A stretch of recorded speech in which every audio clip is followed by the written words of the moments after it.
Periva Sharanam. The applicability or universality of the Vedas. The Vedas are eternal. They apply to all people and to all times and lands.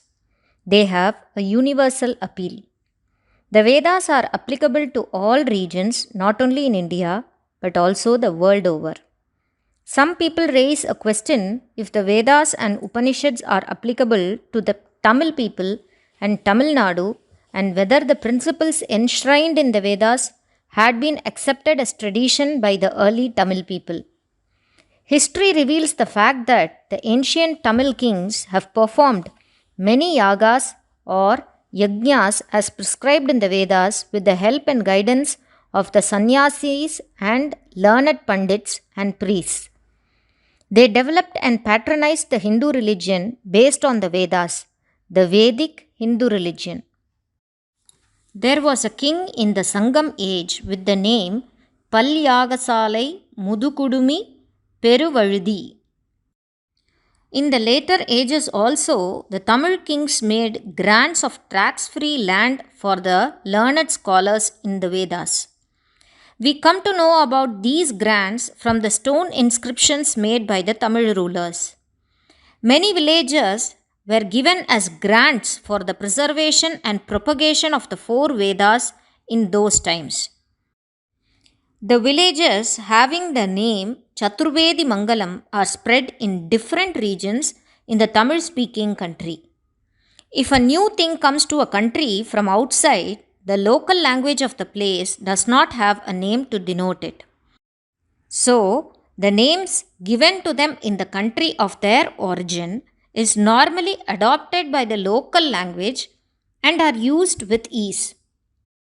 The radio, car, telephone, bus which have come to our country from the West have had no equal terms in our language to signify them in the beginning.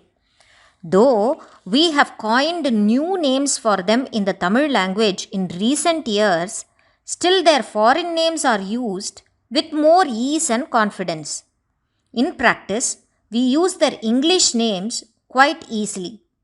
Some are saying that Vedas and Yagas are irrelevant to the ancient Tamil country. They have come to the Tamil country only after the Shaiva age. If that be so, there could not be the exact words to refer to the Yagas and Vedas in the Tamil language. But in the very ancient works in the Tamil language, the Vedas and Yagas are referred as Marai and Velvi. They extol the Yagas and Vedas. Even the Sanskrit scholars have accepted the words Marai and Velvi to be pregnant with meaning. Even the Tamil scholars are also in agreement on this. The expression Velvi is derived from Vetal. The expression Marai for the Vedas signifies that the Vedas are at the root of all the dharmas and they should be preserved in secrecy like the roots of the trees which lie hidden under the earth. Because of this requirement, Vedas were entrusted to be preserved secretly by a sect of people who follow very strict regulations and rules. That is why the Vedas had not become prevalent with all people. The expression Marai shows this high ideal of the ancient people. If the practice of doing yagas and the Vedic culture had disappeared from the Tamil country, such exalted native words would not have become current in the local language. The Vedas should not be made in the written form and they should be passed on orally from one man to another and should be learnt by hearsay. The word Ezhuda Kilavi or unwritten scripture refers to the Vedas.